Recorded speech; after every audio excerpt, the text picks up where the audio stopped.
All right, so today we're going to talk about mole conversions, and it kind of goes like part 2 lesson of molar mass.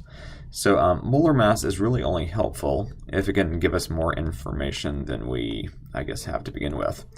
So with mole conversions, we're going to learn how to really go from mass to moles and moles to mass, so kind of converting between mass and moles.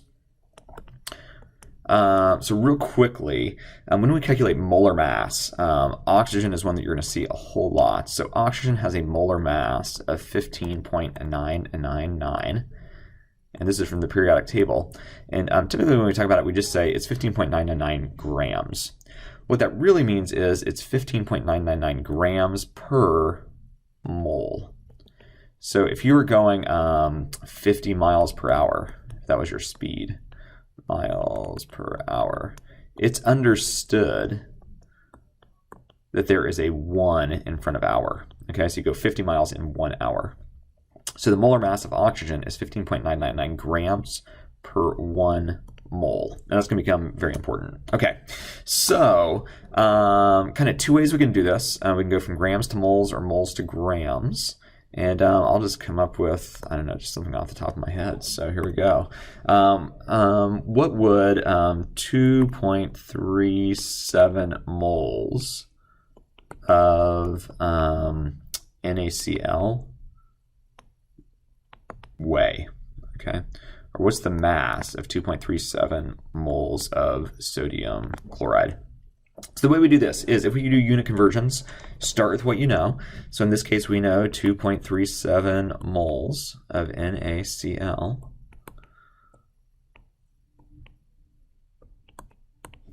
And fence and rail, let your units be your guide. So we got moles in the top left, which means I'm going to put moles in the bottom right.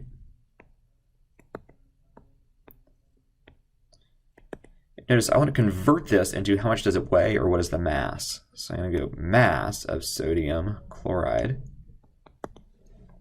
So what I just drew over here on the right-hand side with miles per hour, or grams per mole, for now, until we get to this thing called stoichiometry, but for now, we're always going to put a 1 in front of moles. Okay? And if we look at the molar mass of sodium chloride on the periodic table, we're going to find that sodium is 22.990 and chlorine is 35.453.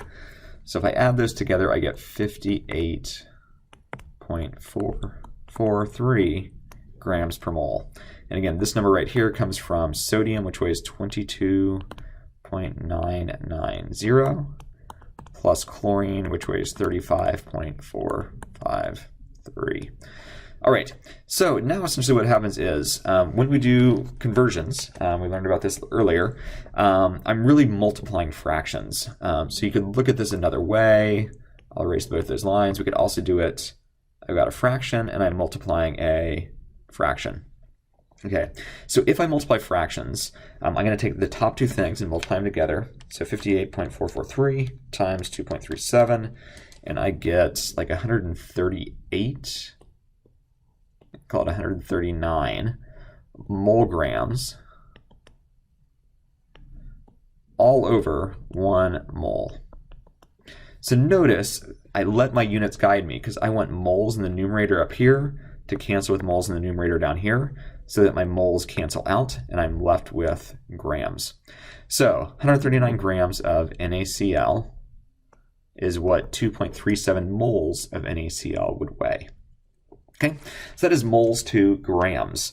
And then we can go the opposite direction as well. So if I wanted to know how many moles are in 258 grams of NaOH,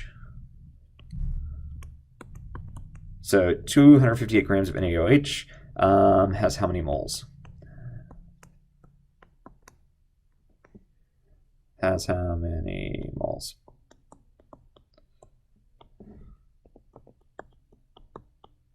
All right, so no real formula for this at all. It's just set it up, let your units guide you. So start with what we know. So in this case, we know 258 grams of NaOH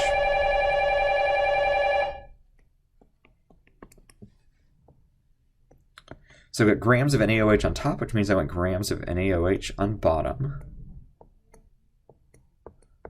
And I would convert this into moles of NaOH. And I'd always start with units first and then figure out numbers. So what number is going to go in front of moles? 1 is going to always go in front of moles. And just like we did on the previous one, I'm going to add up Na plus O plus H. So Na is 22.990 plus oxygen, which is 15.999, plus hydrogen, which is 1.0079. And I get 39.997. Okay, this time I'm just going to like cancel out my units to begin with. So grams of NaOH is gone because I've got numerator, denominator. Okay, now when I multiply across the top, I'm simply going to have 258, and then I'm going to pick up moles because that's part of my unit now, all divided by 39.997. So in this case, I have a fraction. I just need to simplify that fraction. And I get something like 6.45 moles of NaOH. All right, and that is mole conversions, just using conversions that we've done in the past and combining that with the molar mass, which is what we just learned.